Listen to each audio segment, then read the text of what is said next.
Welcome to a new mini blog. অনেক দিন voice ওভারে মিনি ব্লগ করিনি, তাই ভাবলাম আজকে একটু ভয়েস ওভার দিই। তো প্রথমে আমি সেজে গুজে তোমাদের সাথে একটুখানি ঢং করে নিলাম, নিজেকে একটু দেখাচ্ছিলাম। আমি সিম্পলি খুব সেজেছিলাম, কারণ শরীরটা খুব টায়ার্ড ছিল। তো তারপর দেখো মা এখানে দুটো পিস কিনেছে তো মায়ের জন্য, তো সেগুলো আমি শেয়ার করছিলাম।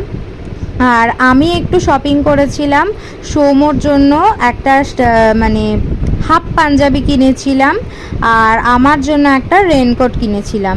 আর রেনকোটটা কিনেছি এই কারণেই, আমি আর ও যেহেতু প্রায় বাইকে ট্রাভেল করি, ওর রেনকোট আছে আর আমার রেনকোট নেই, ভিজে যাই, তো সেই জন্য ও বলল রেনকোট নিতে। তারপর বাড়ি ফিরে লাঞ্চ করে নিয়েছিলাম, আর রাত্রিবেলাতেও বাড়ি ফিরে গেছিলাম। আর দেখো এই যে পেট দুটো, আমার তো ভীষণ ভালো লেগেছে। আর তারপর মেড প্লাসে চলে গেছিলাম। ব্লগটা ভালো লাগলে সাবস্ক্রাইব করে দিও।